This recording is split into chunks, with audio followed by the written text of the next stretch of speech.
샌프란시스코 자이언츠가 다시 한번 환호성으로 가득 찬 클럽하우스를 뒤로하고 원정길에 올랐다.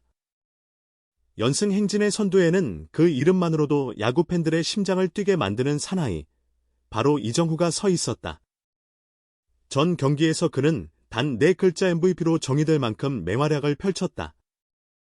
6차례 타석에 들어서 3번이나 안타를 때려냈고 그중 하나는 리글리필드의 푸른 하늘을 가르며 관중석 깊숙한 곳으로 꽂혀 들어간 시원한 홈런이었다.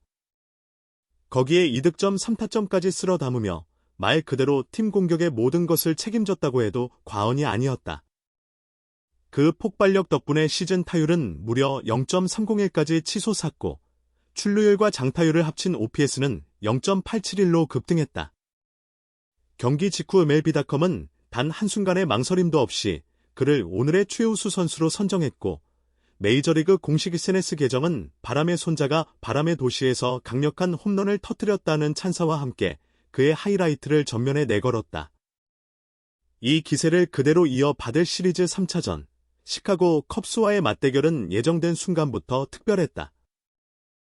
야구장은 그 어느 때보다 높은 기대와 궁금증으로 웅성거렸다. 모두가 내심 같은 질문을 품고 있었다. 전날 경기를 뒤흔든 이정후가 오늘도 또 한 번 하이라이트 필름을 만들어줄까? 하지만 야구는 한치 앞을 모르는 스포츠다. 이정후는 이날 안타를 추가하지 못했고 그 결과 스코어보드에 그의 칸에는 보기 드문 0이 새겨졌다. 그렇다고 해서 그가 사라졌는가?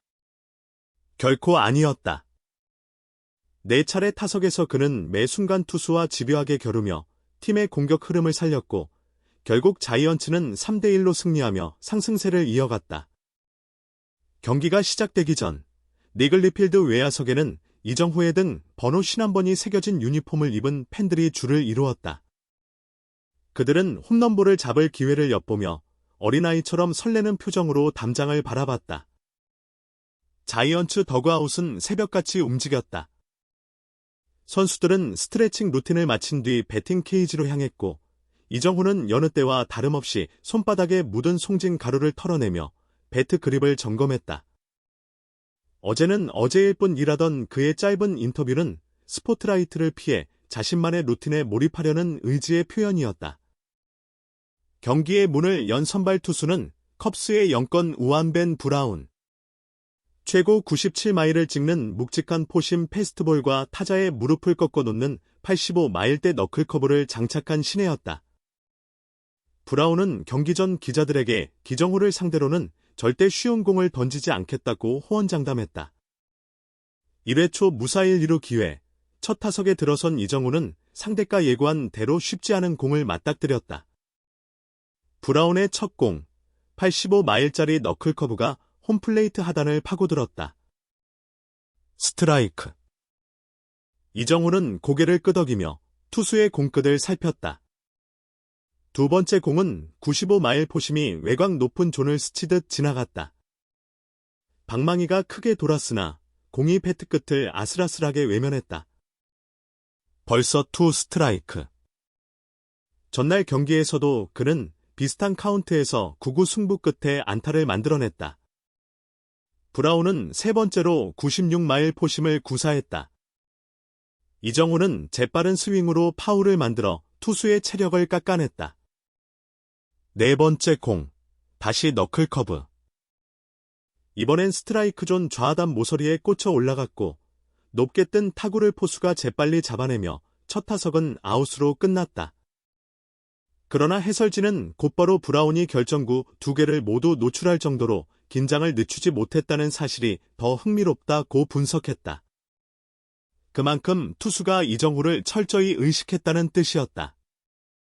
3회 초, 두 번째 타석. 이미 2아웃이 기록된 상황, 브라운은 초구부터 93마일 포심을 던졌다. 이정후는 힘껏 스윙했으나 약간 빗맞은 타구가 좌익수 글러브로 빨려 들어가면서 플라이 아웃. 스코어보드는 어느새 0안타 2타수. 비록 결과는 아쉬웠으나 스윙 궤적과 배트 스피드는 여전히 날카로웠다. 5회 초 세 번째 타석은 1사2루, 자이언츠가 선취점을 노릴 절호의 기회였다. 브라운은 이번에도 첫 2공으로 투 스트라이크를 잡았다. 몸쪽 깊숙한 96마일 포심과 바깥쪽 너클커브 조합이었다. 이정후는 3구째 볼을 골라내며 숨통을 틔웠지만 4구째 헛스윙 삼진을 당했다. 브라운은 마치 월드시리즈 9회 말을 막아낸 듯 포효했고 홈 관중도 열광했다. 그러나 투구수는 어느새 90개를 넘어가고 있었다. 세 타석 동안 이정후가 끈질기게 커트해낸 공이 브라운의 체력에 균열을 냈다. 그리고 맞이한 7회 초.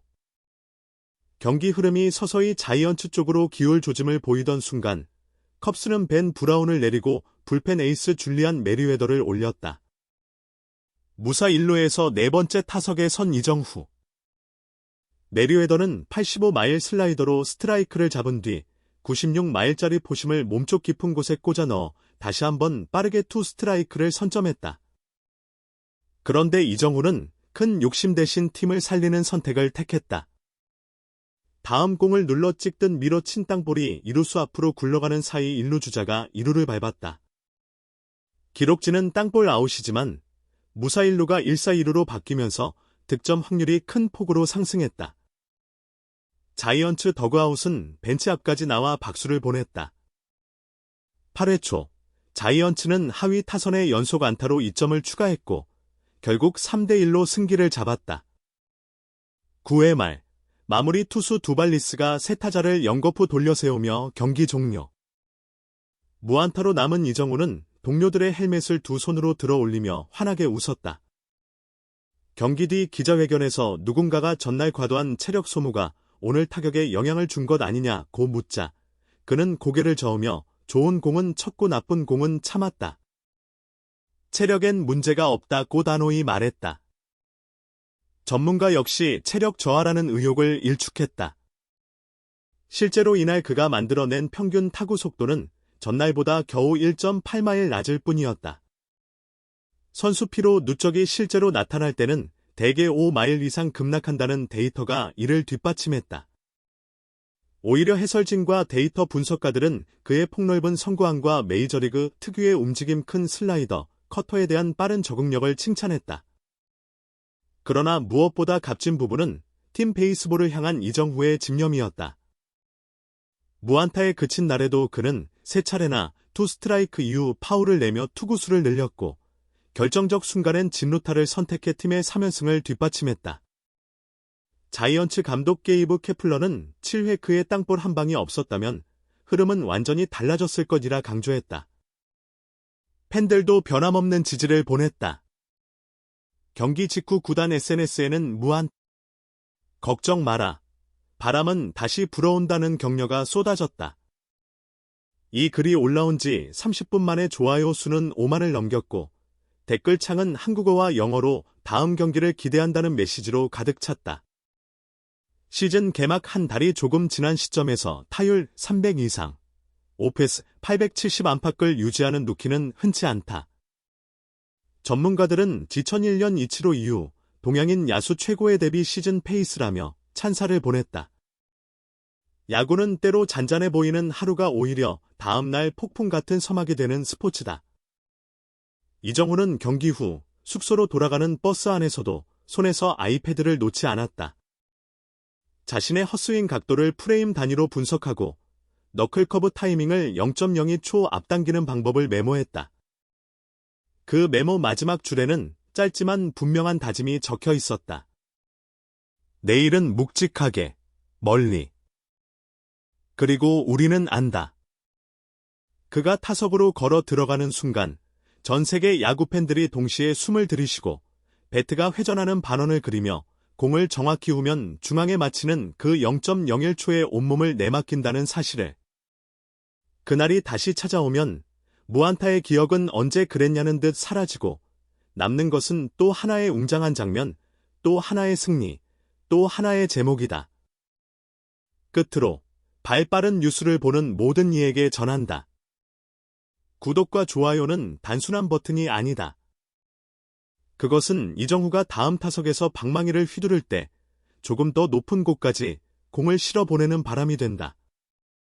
연승의 행진을 이끄는 그의 여정은 아직 현재 진행형이다.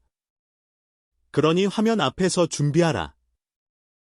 바람의 손자는 멈추지 않는다. 그리고 우리는 다시 한번 기꺼이 그 바람에 몸을 싣는다.